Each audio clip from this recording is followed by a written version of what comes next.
you look and you sound so much better. It's only iPhone and AirPods. Well, I mean, if it works, it works. Okay. All right, should we get this show on the road? Yeah, let's do it. 3, 2, 1.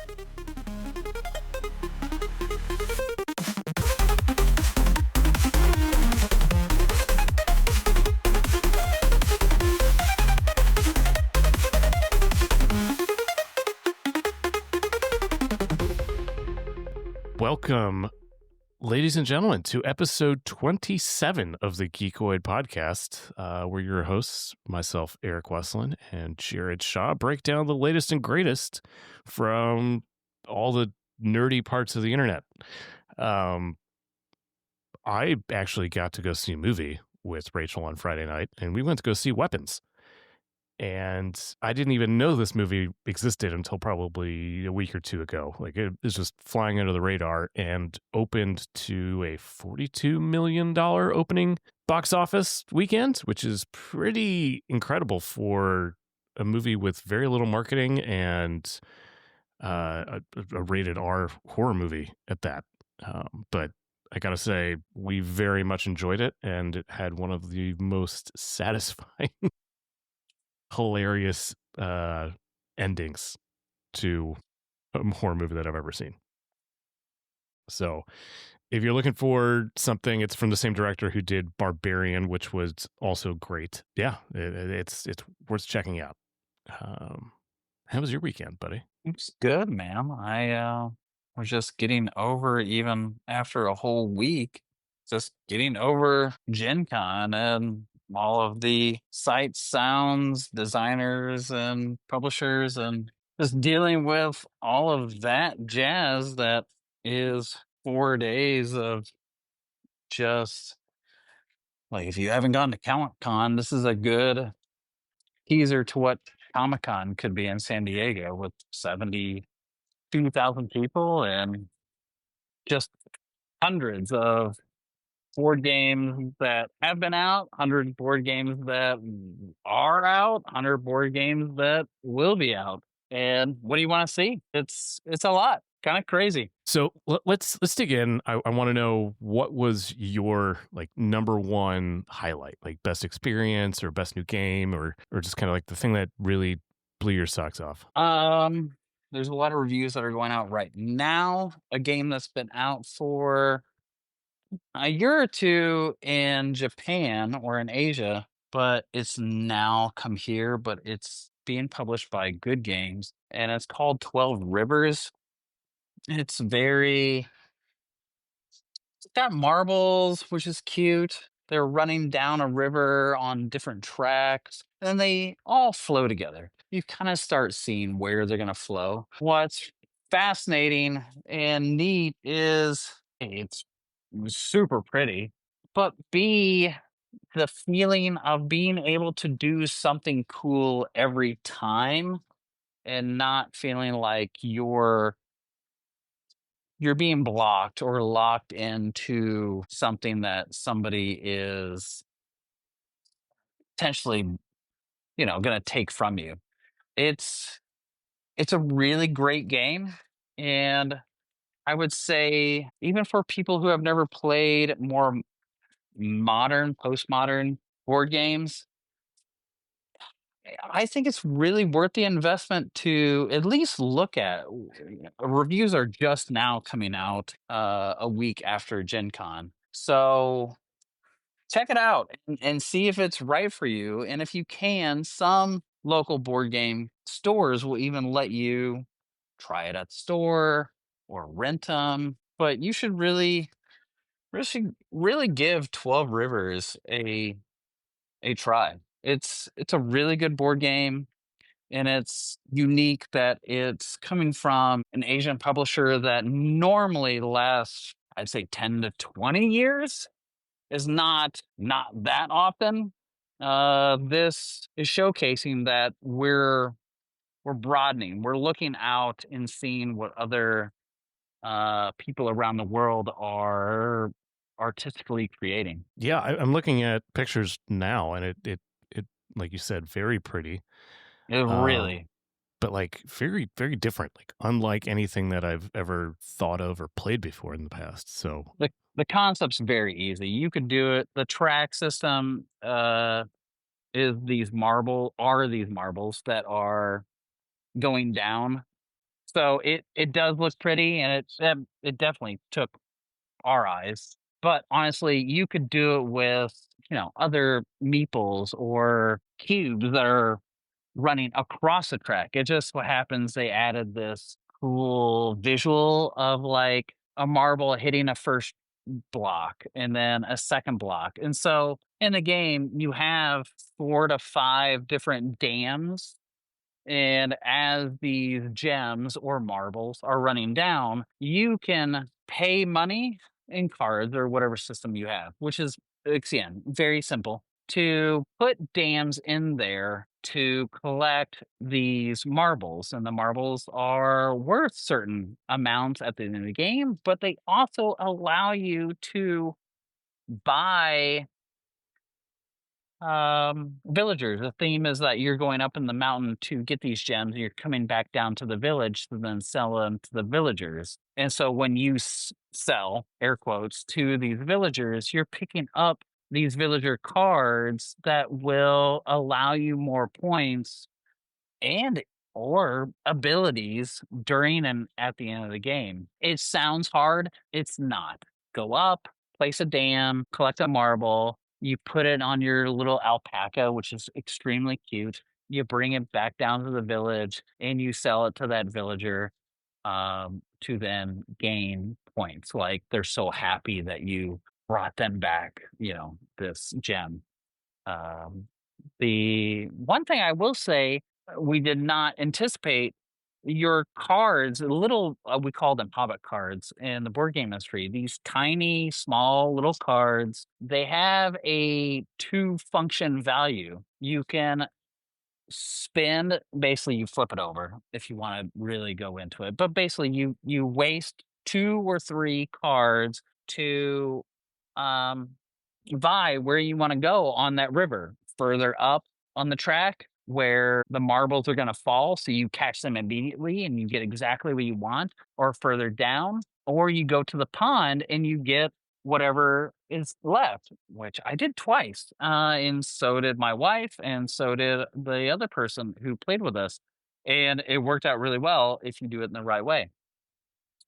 The other thing that was neat is I love cards that can give you 2 different values for the same, power. And so when you're doing an action, you can also play 2 of the cards. You have to have a set, a pair. And when you play 2 of them, you can also not only, do an action that you normally do in the game, but you can then do an extra action. You can gain an extra marble, uh because you need 2 of this color, or you need whatever. Or also you see another person is going to do something, that river or that track is going to run into their dam, and it is hate drafting, uh, but it's not that hardcore. You can take a couple of green if they're looking for green. You see what they're going for. You can take the green, and then, however, you have to try to figure out what to do with that later. It's a really smooth game. It's the rule book is not, I would say, the greatest written, but it was translated from Asia to America. It's usually a complication. Same thing for Germany and France. So it's pretty common. You just take your time and also kind of talk with your group. Uh, but it's really good. It's really great. The board is different from anything that's ever been produced in the last 10 years. It's a foam board, which I'm used to in the sign industry. So people are a little nervous that it might be too fragile. I've dealt with foam boards and that, like, it will be absolutely fine. The price point comes in at $50, which is very standard for so did a you game of pick this up a copy? size. I did. I did. Okay. I was one of the very first to pick up a copy. Many reviewers had talked about it on YouTube and Instagram. And so it was something that on Thursday we went 2 hours before the doors opened to Dang. strategically go to that door to be able to go to that aisle to be one of the first to get it. We actually did a whole strategic SWAT team type thing. We worked with another family, best friends, Josh and Samantha. There were two other games we wanted to get. Katie went towards one aisle to one publisher and booth. I went to another. And then Josh went to another aisle and booth to get what he wanted. But there was another game that we wanted there from that publisher. Samantha did the same thing. And then at 12 o'clock, we all came together basically in the middle of the huge pile up of people and exhibitors, and we all exchanged exchanged our game. But yeah, So, if I wanted to get it, where would I have to go to find it? Because I just looked on Amazon and I can't. It's not on there. it is not on Amazon. You have to go to their retail store, goodgames.com. There are other places like Miniature Market, which has it for pre-order. I don't know if Wordlandia anymore. I think we talked about them. I don't know if they're uh, around anymore. Cool Stuff Inc., which is based out of Florida, is another online board game only retailer. So if you just do a general search and you see, rest in peace, Boardlandia or Miniature Market or Cool Stuff Inc., you'll see it there. It will probably be a pre-order as they sold out for GenCon and then are bringing more stock to the United States right now. All right, cool. Um, yeah, I want to give it a try. Like, and I'm not a very big board game guy, but it does look, like you said, very pretty. The mechanics seem refreshing and new. Yeah. And any other takeaways from Gen Con? How many games did you walk away with? You said 30? Well, I mean, we went to two dinner parties. So if you go to Gen Con, I would say at this point in time, there are 72, it was just shy of 72,000 people are showing up from Thursday to Sunday. And this year was busy. Usually there's a lull in certain days. There was no lull the 4 days. I would say if you're big into RPGs, you look at the companies and where they are in exhibitor halls, but then you also look at on BGG or on GenCon.com for ticket sales of different playthroughs, demos, or whatever. Even playing, I want to play a game and I never get to experience this with other people, or you get to experience it, but it's not a large group. You get to have that experience and you can do it for 1, 2, 3, or 4 days. Um, we left with, after parties that we went to, um, after parties, and that's not including publisher events or anything private. That is more something that hopefully can happen next year where maybe we can be invited to some of those. But even that, we were given like 5 games for free. Nice. We paid the ticket, we had dinner, that was part of the ticket, and then they did giveaways with whoever attended. We left minus that with 28 games. And we did that last year as well. Last year were a lot bigger games, bigger 12-inch by 12-inch or 14-inch, square. This year was a lot smaller and a lot more Asian market games, which also they uh, skew more smaller card only type games.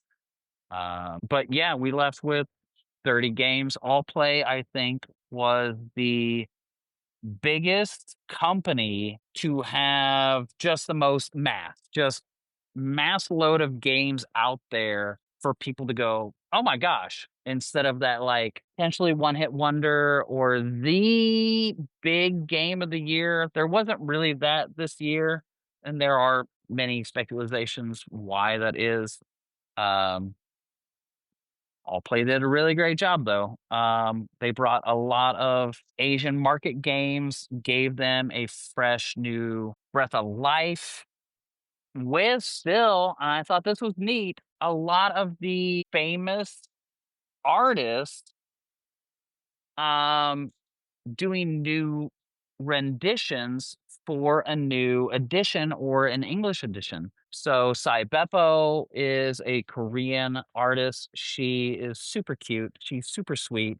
She's done a lot of Asian artwork, especially in the last, I would say, 3 years. So she's gained a huge reputation and what she can draw and illustrate depending on the situation. And she was here for Gen Con for the first year in her life and in her professional life, doing autographs, not only for All Play in the games that they were bringing to the States under their umbrella and under their IP, but also she would sign games from, if you have the Chinese version or Japanese or Asian version of Nana Nana, Panda Panda, Llama Llama, like, we happened to find out we had 3 other games that we didn't know about that were illustrated by her after the fact, Wow. and she was very happy to do that, and she was very sweet. She didn't speak a lot of English, she had a translator, which also I respect All Play for, again, paying that extra money to having somebody there to make it easier for her and making it more accessible for everyone who is there. Not Yeah. only, and let me just say, when I say like her being international, the amount of people who were there who were American, I would say were only a quarter of the 72,000 people there.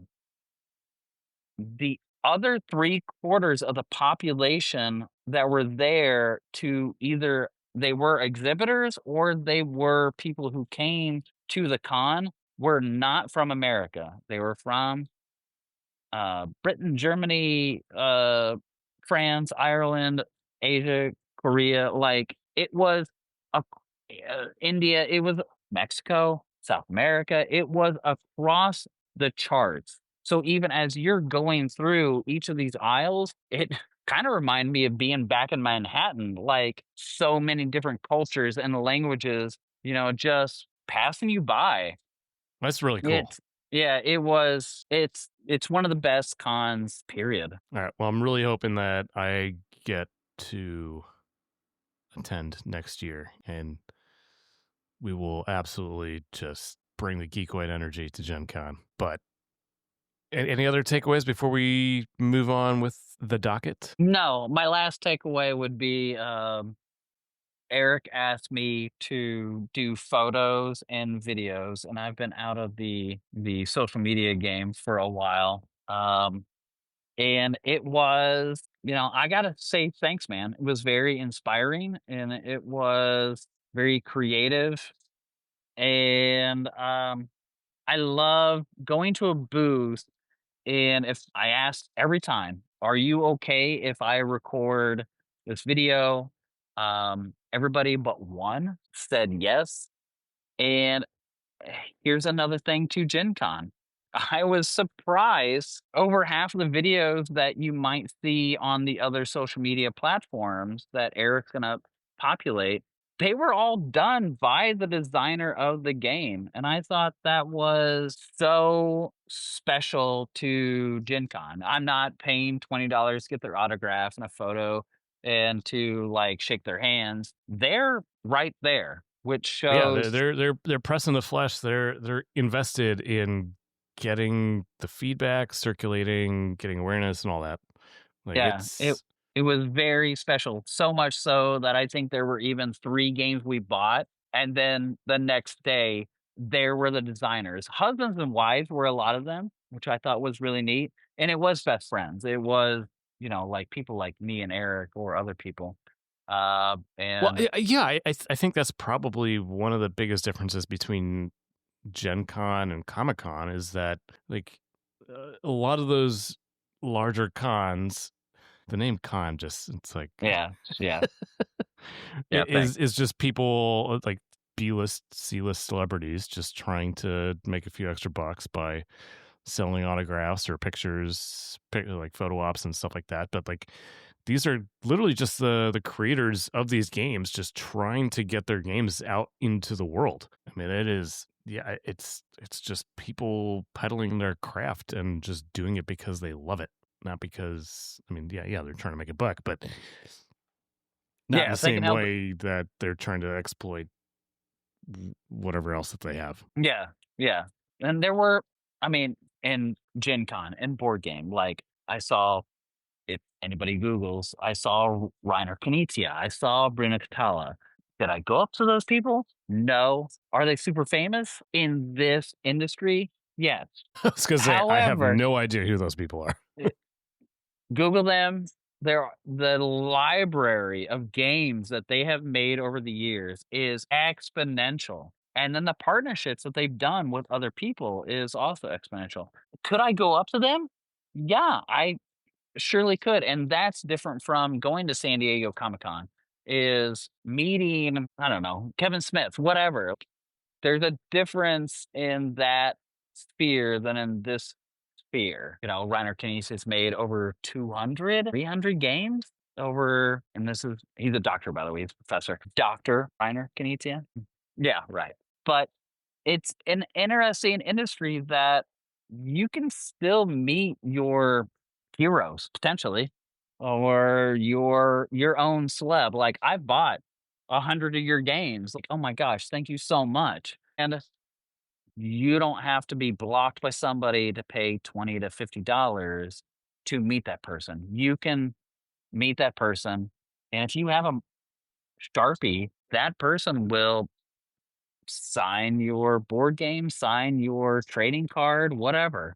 There were even artists in Artist Alley who have done a lot for Magic the Gathering and Lorcana, and you could take your, if you know they're there, you could take your card, sign it, which is what my brother is doing. He's getting all of them signed. And then for, gosh, I hope the rest of the family doesn't listen to this.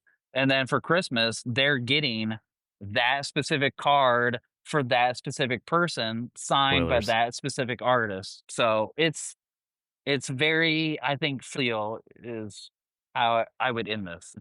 It's very family focused, Yeah. which it should Well, be. family focused, but also so it takes place at the Indianapolis Convention Center, but there is a spillover. I saw the pictures that you sent me. There's like a food truck scene, but also a huge Magic the Gathering tournament that takes place at the Lucas Oil Stadium, which is the home of the NFL team, the Colts. Which Yeah. that So was pretty impressive to see. Just the entire thing just dedicated to that one event. this is interesting for me. I've been in Indy since, so I moved here from California in 2014, and I was introduced to Gen Con either in 14 or 15. They expanded. You've got lots of different conventions, and Indianapolis has lots of different sports, Pacers and Colts and Fever and like all this great stuff that's going on. And Indy's doing a great job of really pushing that and having good teams. Other conventions also go on, NRA for, whatever.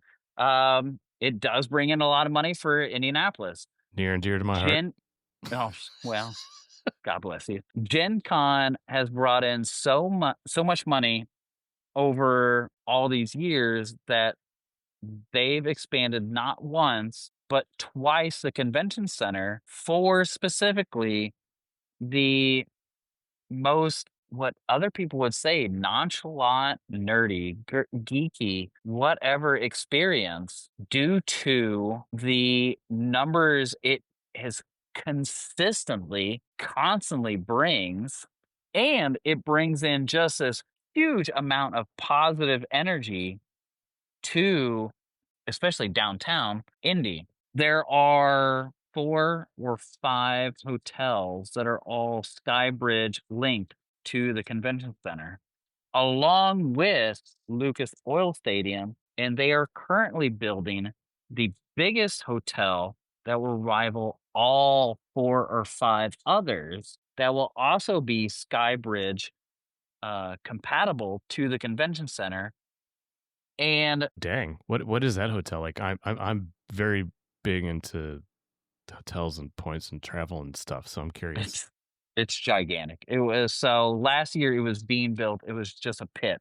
This year it's pretty much at its height, and you're seeing just all the big cranes and everything. And so next year, potentially, it will at least be built. I don't know if the inside will be finished. So, but I think they're hoping for next Gen Con, August, it will be built. What Ooh, I think is okay. fascinating is it's the convention itself and the activities are so big that all 4 hotels all have conference rooms that rival other business convention areas. Each of those convention areas within the hotels are rented by other publishers or are used for 24/7 gaming. And then Lucas Oil also does the same thing. And then this new hotel will have 2 or 3 convention areas within it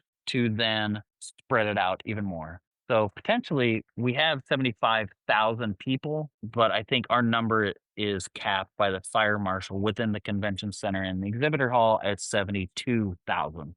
Yeah. Well, But I mean, here's the thing, like there can be spillover venues. Like you look at like most conventions that do really get to a critical mass oftentimes find additional venues nearby and start expanding that way. But that is we'll true. see. So PAX Unplugged does a great one, I think, in Philly. There are some in Vegas. This is the only one that you can literally walk from the convention center through a skywalk to another area, even within the 4 or 5 different hotels. So it's all you are walking 2 blocks, but you don't feel like it because they're all connected, and that is I've done those super walks unique.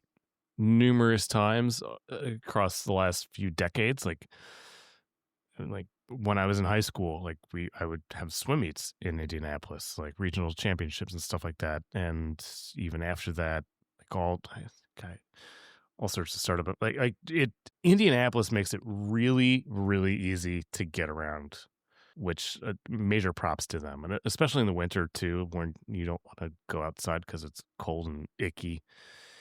Sky bridges and tunnels and everything are a godsend. I have to one more like game. I'm still gonna push all play. Like there's nobody knows all play and they're not into gaming or they think it's whatever or they're nervous. Please, please go to all play. I believe it's just allplay, one word.com.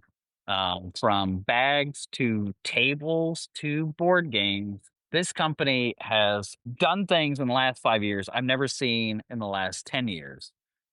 Their games marketing company and their development company and their investment into creating their own games, bringing games from international markets to the US, and then giving that extra financial whatever. I was going to say stability, but that's not right. But that extra umph to make it approachable for the US market, even graphic wise. Their games are extremely affordable. They have tiny, small, and then regular. Their tiny box games are literally a deck of cards, and you think that's silly until you try to explore those, and they're all different in some way for like $9. They have these 5-inch by 5-inch boxes, which are me and Katie's favorite, and they're the small box games.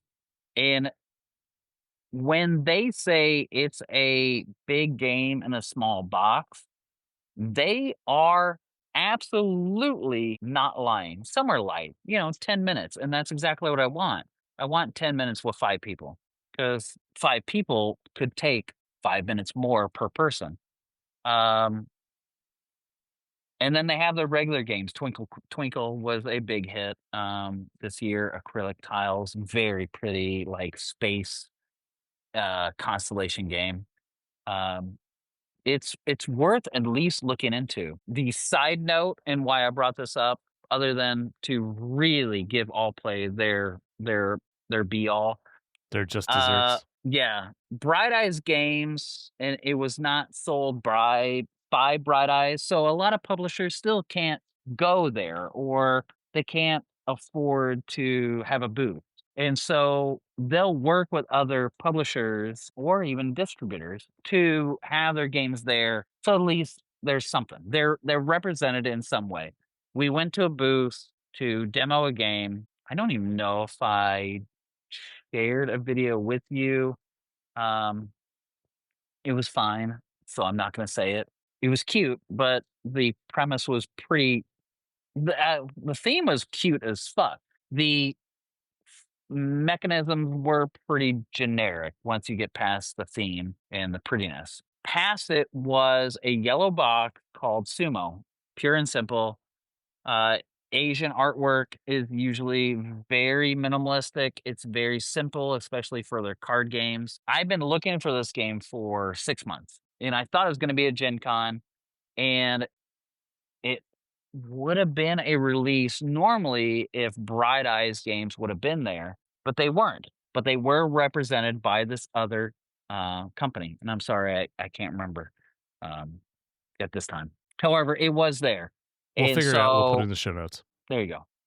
I went past the demo immediately to buy the game and told the owner, which again is crazy. I talked to the owner of this other publishing company that I've seen reviews, very few reviews, but I love this game. It's a if you like trick taking games, but you want something so light and so simple that say you go to a Mexican food restaurant and you order your margarita or your michelada and you order your entree, you're probably going to get it in 5 minutes. They're so fast. It's like, how is this stuff? And it's already prepared. Um, and you're like, oh, okay, well, They that have took no time. 400 things on the menu, but they only consist of about 4 or 5 ingredients total. It's just like, how do That's you right. want to configure your It's rice, fancy beans, Taco cheese, Bell. Yeah. etc.? I love games that you could pull out of your pocket, and it's so many cards, 18, 24, whatever. Put it out, and two people can play 3 rounds and then come up with scoring. In Sumo, you're playing tricks to move a card, two sumo wrestlers over the doyo. You only have if you play a trick and you win, they move to one side of the doyo. You play another one, they move out of the doyo. You push them off the edge very quick. However, a couple of combinations, 1 and 4 and 5 and 1, very nice bottle, by the way, my favorite. Uh, Shout out to Stranahan's, my favorite whiskey maker of the entire planet. Yeah, Uh, side note, and that was totally derailing the conversation, but I noticed when I was driving. well, you derailed it when you showed it, and I know you did it Yeah, on no. purpose to me. So last weekend we were driving back from Colorado Springs up to Denver, and it's like, oh, look, there's a distillery that we've been to, or I've been to. You've been to. You've been. I have not. You have not. No, Well, the next year I time- was there, I did not. Well, shame on you. We need to make that. We need to correct that. Anyway. So you where were bought we? it at the. You didn't buy it at this. Did you really? Feel like No. you're like, oh, I gotta stop by there. No, oh my God. I had a screaming child, my parents in the car. Yeah, okay. Like, we were not making any stops. But you did We were- remember. We and were you- and you 3 got it. hours late to the wedding. Yeah, I'm so we sorry. about that. totally missed the ceremony. We showed up late to the cocktail hour, but Good, and that's what counts, dude. You probably missed all the stuff that was like sit down and stand up and whatever. So well, here's the thing: we didn't even realize it wasn't even a Catholic wedding. It was because she's a heathen, so it was What? just a. Say that again. It was in a Catholic church, but she wasn't Catholic, so they didn't do the communion and all the other brouhaha. So they just kind of speed ran the wedding. I And would take that. yeah, no, I wish I I think would I have did known that was do an that. option. We But used our best friend from college, and we chugged 2 glasses of Guinness. I Sumo, it's yes, 12 I think it's $12. I don't think you can get on Amazon, folks. I'm really sorry. I think some of the games that I'm telling you, especially the last 2 years, and especially this year, they're really focusing more on not on French and German, which usually comes to the States, especially after October with Eschenspiel, which is the second largest convention in the world. They're focusing a lot on the Asian market, Japanese game market, I think, which is in February or January. Are you looking? So it's a great game if you like a very quick game, just super fun, very cheap. Take it out of the box, put it in a bag, a Ziploc, whatever. The box is bigger than the 18 cards. For God's sakes. You go camping, you're at any point in time, take it out of your purse or your wallet. It's that special, unique game that a lot of people I might overlook, and maybe even this group will not even know about. It's it's really, really special. yeah, it sounds like it. I think it's I- a good pickup. I just realized there's a ton of shite we need to get through on the docket, like a Well, lot I of told stuff. you, and I warned you. I was like, You "Dude, did Gen warn me. Con and the amount of publishers or games you've got, like, I think it was 500 brand new games, not including 500 other games that were just gonna be there that were recently new, not brand new, but, like, I mean, 3 months new, 6 months new, like, We should put all of that in the newsletter. yeah, okay. Yeah, okay. Well, I will point everybody to bgg.com, and I will point everybody to the Gen Con preview list that Eric Martin, who had also already talked about, diligently, blah, blah, blah, blah, he worked for the last year bringing that up. So no, somebody else already did the work. Please give also that group their kudos. Go for Absolutely. it, Eric. Um, we have word that Disney Plus will be swallowing Hulu, and Hulu will be disappearing as a brand entirely, allegedly.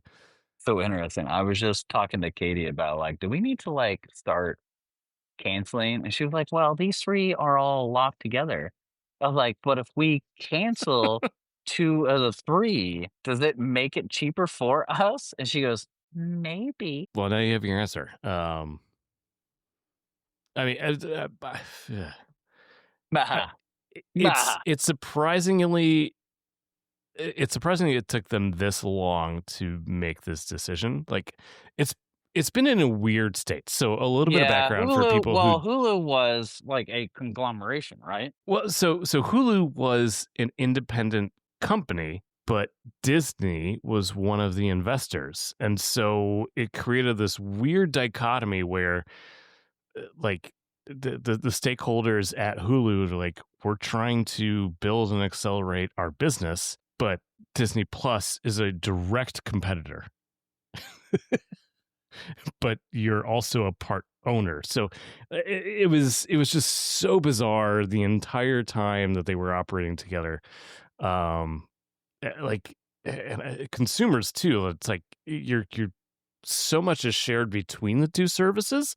Like why? Yeah, it was just messy. It didn't make any sense. Like I agree. yeah. So I think this is the best move for everyone. I gotta say I'm super pumped because on Tuesday the first two episodes of Alien Earth drop Was it this coming Tuesday? Okay. this coming Tuesday. And did I see it's gonna be on Disney Plus because it's part of their like Yeah, we own everything on Alien? Hulu is on Disney Plus now.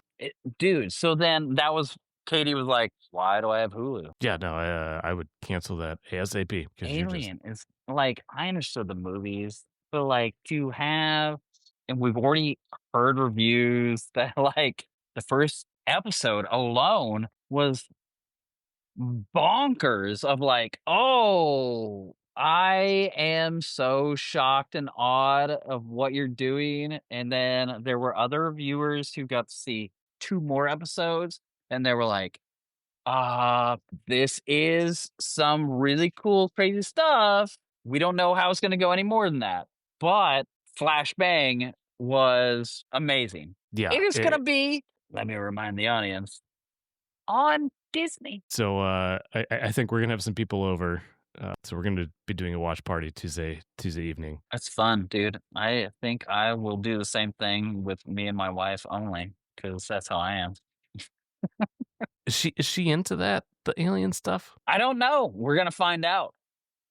I'm not into it, so I don't know. Do it for me, bro. Do it for Yeah, me. Okay, listen, love you. she'll do it for predators. She hasn't seen Prey, but She hasn't seen Prey yet. no, I'm waiting for Badlands, Okay. which is All a year and a half later, 2 right. years later. So Disney Plus swallowing Hulu, Aliens, Alien Earth launching Tuesday. OMG, so excited. Um, you know what also dropped this past week is What? OpenAI's GPT-5. What? That's weird, dude. Why is that weird? I was just being excited. It's in surprise. Yeah, so I like I don't have too much to say about this because I have not experimented at all.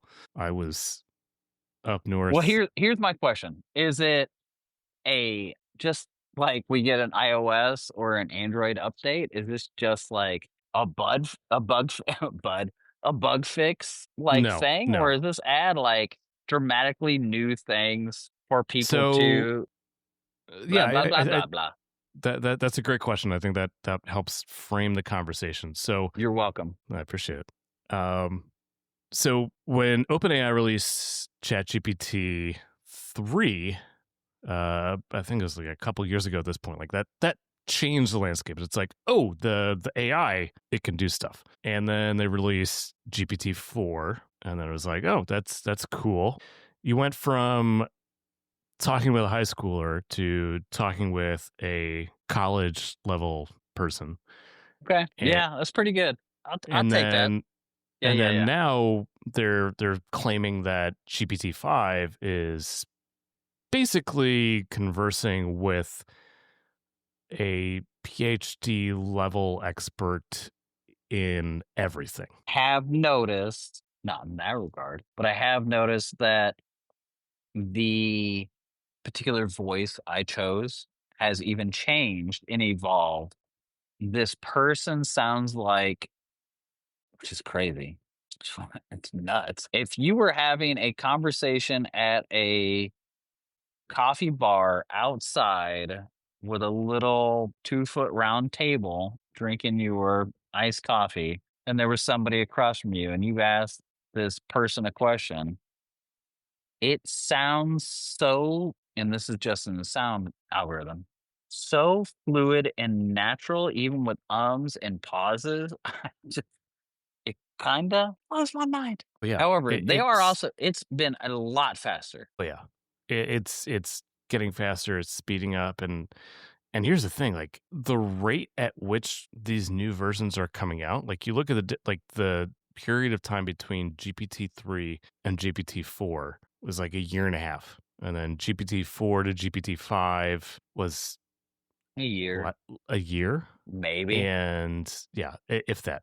It's like it's just accelerating, and I don't know where it's gonna go from here. Like so all right, I didn't realize we are gonna go in this direction this episode, but here we are. We're doing it. Oh, okay. Um Here we are. so I don't know if you've heard Mark Zuckerberg just doing an insane hiring spree over at Meta.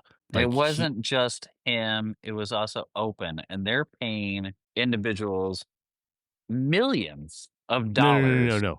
There is one person at Meta slash Facebook, a 4-year, $1 billion package. Like, excuse me, like people are getting paid $100 million a year because of their expertise in AI. Like these are just blowing professional athletes out of the water, which I kind of dig. Like, oh, intellectualism is back. It's Yeah. nice to see that. Just speaking of the whole like nerd geek thing we talked about in the beginning of this, yeah, it's a whole new level. The speed that they want things accomplished is astronomical. There's reports right now that like by 2027, 2030, we're going to see things that will blow your brain that I'm not even going to try to explain. And sorry, audience, like go Google the what ifs, the good and the bad. But like, this is the trajectory we're heading towards.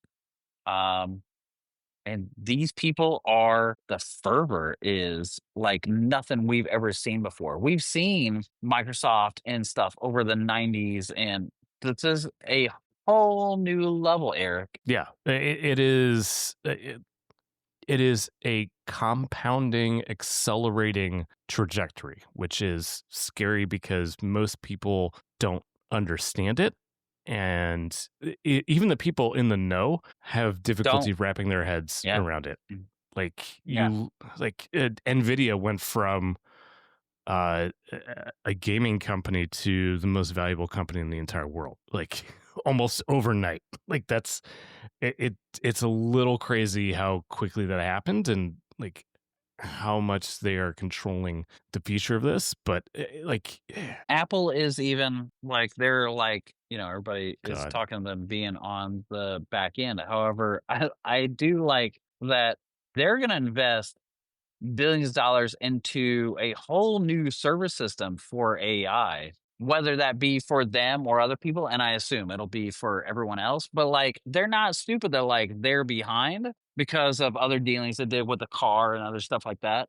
But they're not stupid and like, you're going to need like an infrastructure to handle all the stuff. And they are doing like hard talks with states and but yeah, counties. everybody is It making these is talks. nuts, man. Like Because you have to look at both sides of that. Like, if you're going to do that kind of infrastructure and AI, like, you also need that. And yeah, like, Meta is you, also doing it. you look at Meta in particular, like they're currently building a 1 gigawatt data center, and they have plans to build a 5 gigawatt data center by 2027. Huge, by the way, for folks. Like, it's a I don't think people huge understand area how that much that will 5 encompass gigawatts is. and the amount of electricity it needs to then like maintain a area of that magnitude. Yeah, I mean, like, so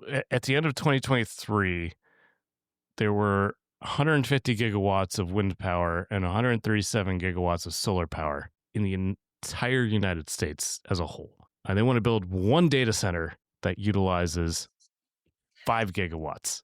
Like that is hands down the largest data center in the entire world by maybe an order of magnitude. Like it is absolutely mind blowing how much Meta is investing in infrastructure and in the people. Like Mark Zuckerberg is being very, very loud and saying, I want It's to very win loud. the not just the AGI, which is the artificial general intelligence that most groups are moving towards, which is having an agent that can do anything that a human can do.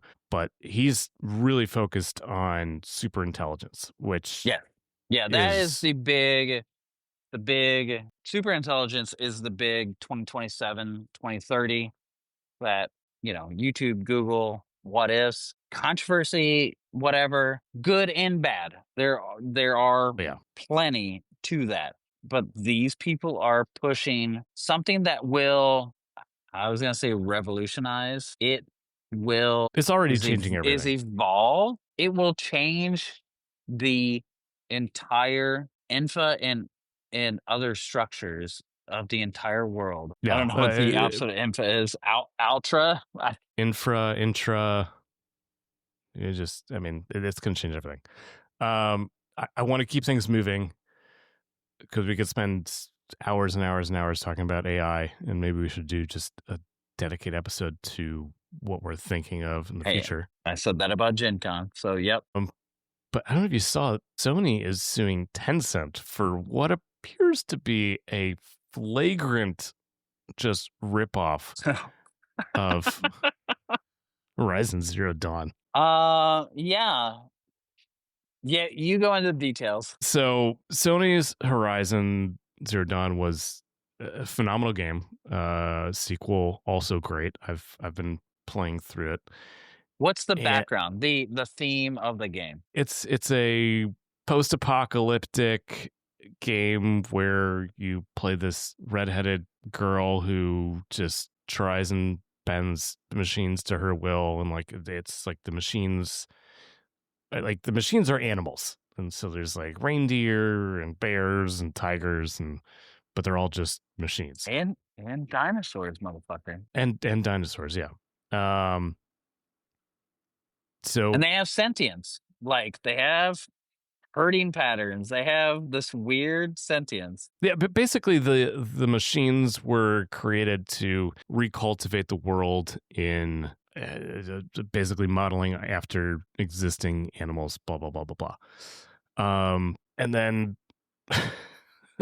Tencent just created this game called Light of Motoram and was like, "Eh, everything just seems copied. It is mind blowing. Like, Have you I, did you read any more of the details? Because this is what I'm gonna share my humors screen me right now. so hard, dude. Because Tencent asked Sony, and they said they said no, but there was like a weird loophole in how they said no, and so they're like, "Well, we're gonna make it anyway," and Sony didn't say anything, and Okay, so this is they information did. I have not heard. Yeah. So it's like this is really really close. The top here is the Agni from Motoram. The bottom one is the Fanghorn from Horizon. So Eric's showing what could be like a organic slash cerebral. We're getting really sci-fi here. Like elk, and then their version of an elk or deer. Another version is like this massive, like Bull. Mexican bull, and then their version of a semi organic, semi robotic bull. There's a lot of similarities. Yeah, but I mean, here's the thing: like a lot of work goes into creating these 3D models and animations. Like it's not like they just copy pasted. Like No, they so, did not. but still, like the lack of No, I think the originality. story was like it still took 2.5 years for them to make it possible for this to come out. Yeah. So I like. Well, this goes back. We talked about this board games where there is no, and I don't know about video games because I think that's where it blurs in movies because of West Coast and California. But I gotta check that out. But if you create, well, weird example, you created dominoes, or you created specifically 12 chains or Mexican trains, or what's the chicken one? Chicken tramp or whatever it is, where you gotta create the chicken foot at the end. Like, yes, you created that. That's definitely your design of how you manipulated the tiles of dominoes to create this variant, basically, or another game. Well, However, here's the thing. that's Domino's not exists in the public realm. It's been around so long that no one can any longer claim that they Mexican own Domino's. trains, though, Yeah, but was that's a derivative designed work. by, yeah, or deck building or any of these other things. You could recreate the same exact game. You could create, gosh, what's a simple game? Some people would know. King Domino. It's sold at Target. You could recreate that, retheme it, and call it something else. It's the same game. There's no restrictions to the mechanisms. You would have, restrictions to the artwork because the artist is going to say something, and then the publisher who hired that. But the mechanisms themselves. So it's interesting, like Is that the same thing? My big question is that the same thing in video games? Like, well, sure, you created Horizon. I was going to say Silver. Horizon Dawn, beautiful game, great story, but you created something that looks a lot similar, different, slightly different models, slightly different stories, slightly different antagonists. Probably still a girl, but now she has brown hair, blonde hair. I don't know.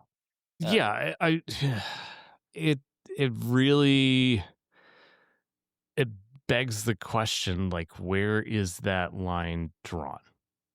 And I mean, here's the thing, like, China, they don't give no fucks about American or Japanese IP rights. Like, I'll so I'll they're I'll going to push continue you to sell back this and be game. like, "Listen, Germany also or France doesn't either." Yeah, here's the thing. We have the United States has some leeway, some influence when it comes to the European Union. China, not so much. Like we could tell Germany or France, like you said, to just, hey, not cool, shut it down, and they'll follow suit most likely. China, on the other hand, not so much.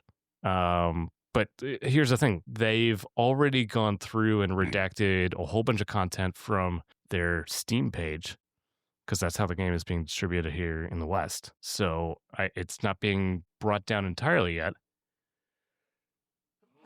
But Bless you. oh, thank you.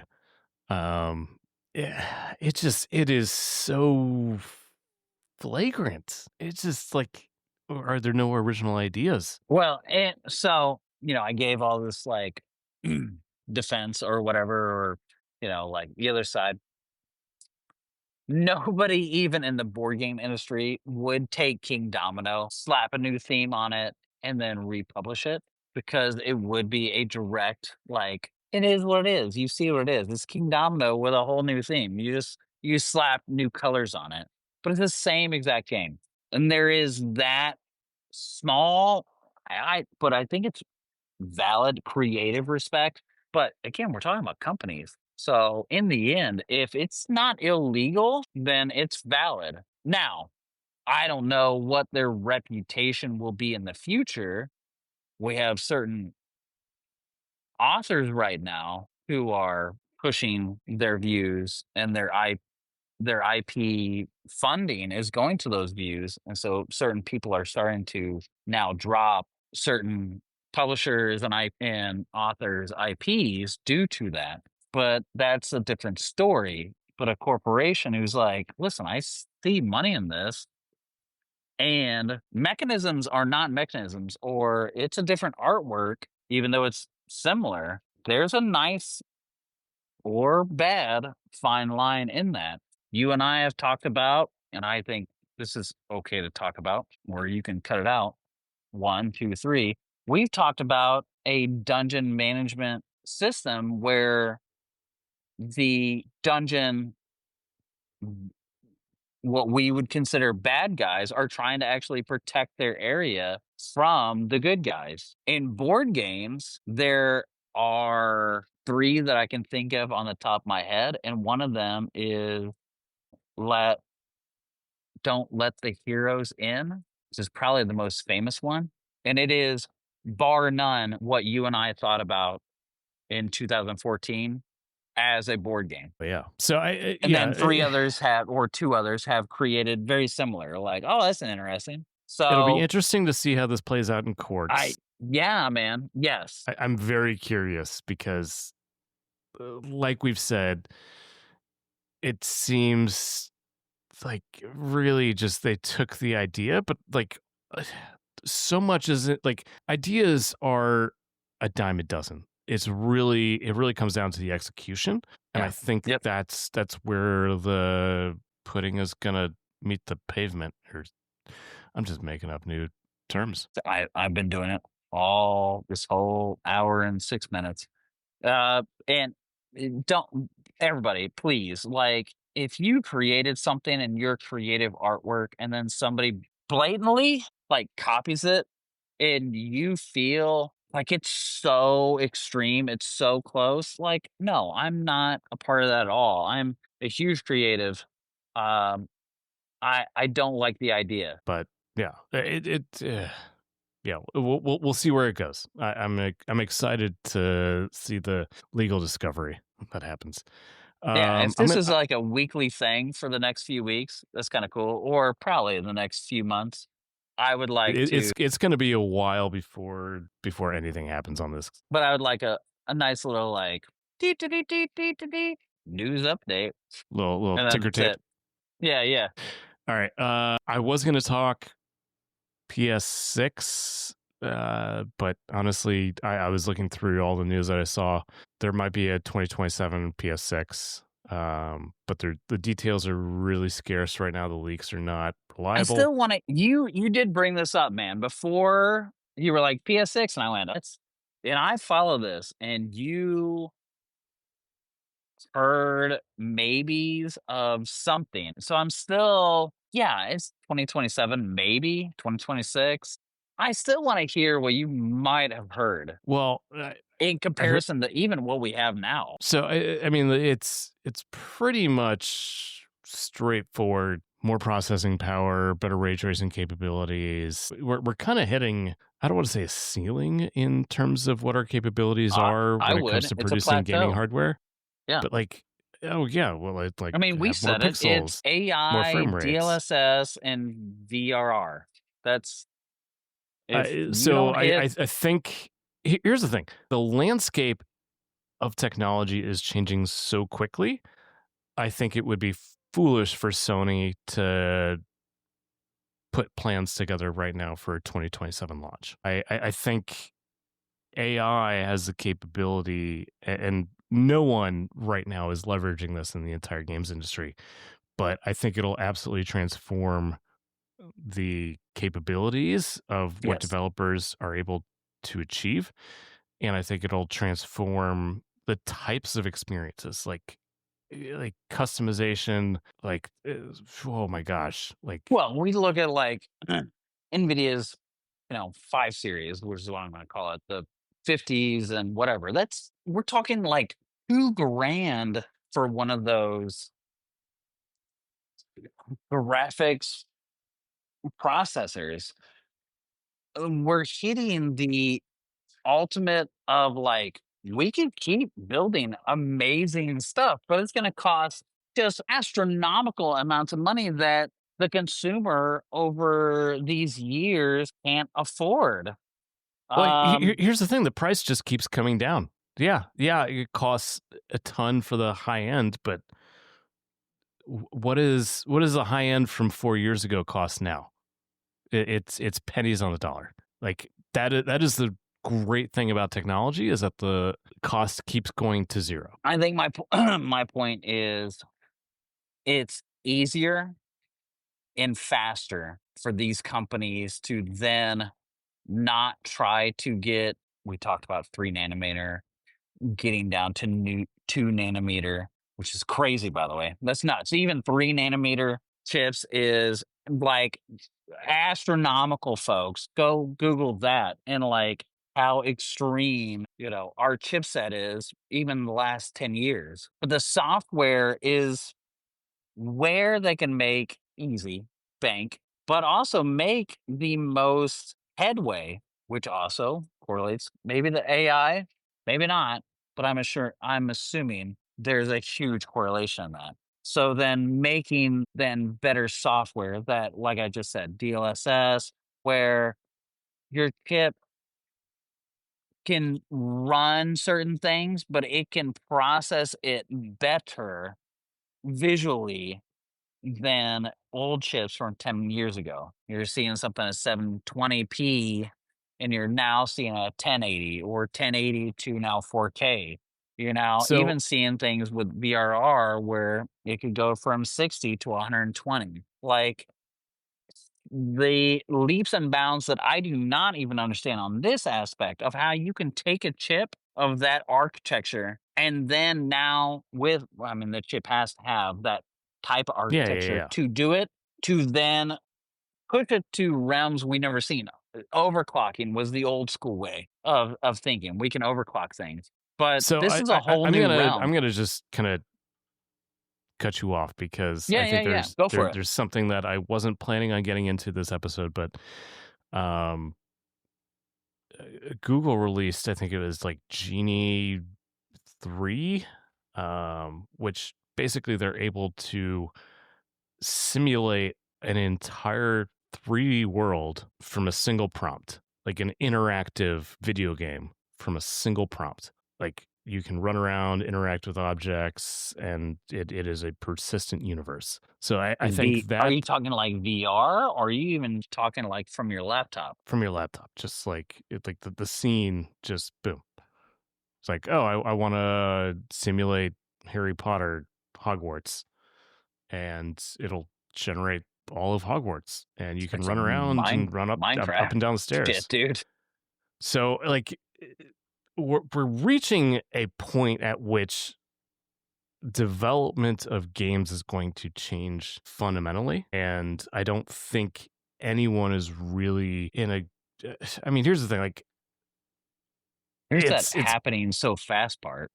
yeah, it's happening so fast, and I don't think that anyone can really track where it's going. Like that's That's the scary part. where we're just gonna have to see how it unfolds. Like I I would mean, they've love to predict where it's headed, but I honestly, a lot of smarter people are trying to do that, and they're coming up blank. Yep. Yeah. Yeah.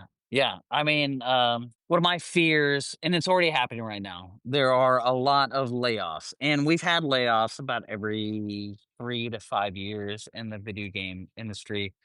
Those layoffs seem to be happening bigger, like more Oh yeah, frequently, bigger the numbers. And I the know layoffs are telling. it's you can, we talked about the old school, the country or the world talked about, like, you had man-made manufacturing, and then you had automated manufacturing, and then automated's like amazing, like some leaps and bounds. However, like, it reduced and then we shifted.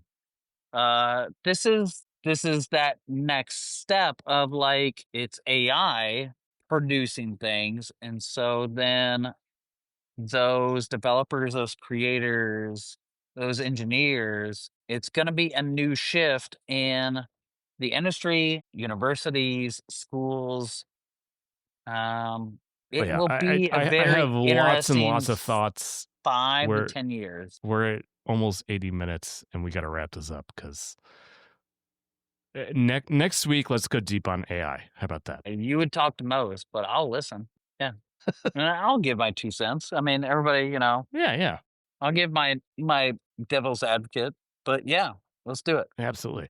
Um, but real quick, I do want to share this week's indie spotlight. Yeah, I guess I gave my indie. My indie was sumo, so pick it up. Yeah, so this is called hurdling, a little bit different take from what we've kind of shown in the past. So the whole thing is that you kind of acquire these interesting looking creatures, and then you try and herd them through the streets, through the wilderness, up to the mountaintop. Can you And turn the video down so I can hear you? is that That's better? better. Yeah. Yeah, that's great. Yeah. So it's just going from a city center to the top of a mountain. Like it seems like a very, very inventive type of game. And this studio too has done a So number of different what's the name of the things. studio? It is the developer is Automotive. The publisher is Panic. So it's the creators of Far. For folks who didn't watch, it's this cute kid, mainly, at least in the scenes that, were shown, um, like, kind of like snowy hillscape, mountainscape kind of areas with, like, animals you would recognize, but of course they're, it creatively they're a little bit more extreme as far as like buffalo or ram or whatever. And he's shepherding. Good God, this is that episode at the end. Blah blah blah blah blah. Shepherding them ba, ba, da, to certain areas. Listen, Eric is looking for that real calm and, like, zen game, and he nailed it again, folks. Also, the artwork and the colors are astronomical. If even you're not looking forward to playing any of these games, I have to say, you have to watch at least the trailers because even God, they're zen-like. You go, "Oh, okay. It's My peaceful. night's not gonna be so horrible, or my drive." So the publisher, they've had some really big hits. So Firewatch was one of theirs, Oh, and also Firewatch was yeah. You wanna give Untitled Goose a Game. you wanna give a synopsis on Firewatch is crazy to give a synopsis on. I don't want to do that right now. I want to go. You are a guy who loses his track, and he has to try to figure out where he is during a wildfire in a supposedly national park or a Rocky Mountain area, and you are talking to a AI or a computer, female, you're a guy, sorry, ladies, through a walkie-talkie trying to navigate your way through, um, kind of a horrible experience. You're in a wildfire and you're in the middle of it. All right. That's a great game. It's really pretty. Oh god. All right. We're gonna wrap here. Just because we're getting really long in the tooth, and I got stuff to do tonight. Yeah, I hope for future I will do you do an indie video game. I don't know if an indie board game, but I'll try to do an indie I'll just try to Board, do card, dice. yeah, I'll just try to do a Yeah. board game in general. And Yeah. I'll Yeah. Yeah. generally keep it very light. I'll be honest, folks, it'll probably be all play. Like right now, they're doing great. And so if they could also sponsor us, that'd be great too. But We'll see about it'll that. probably be a game in that genre, a very light, very easy game. So you get All two right. folds. You can get a video game, you get a board game. Well, thank you everyone for tuning in to the Geekoid podcast What episode and is this? 27. My God. It's just if we just keep on coming, keep on coming.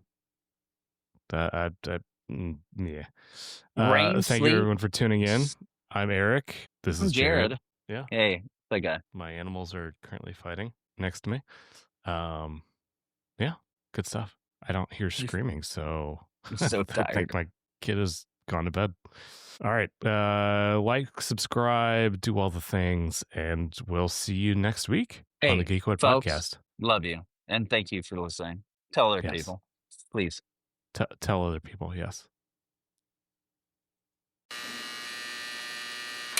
End of transmission.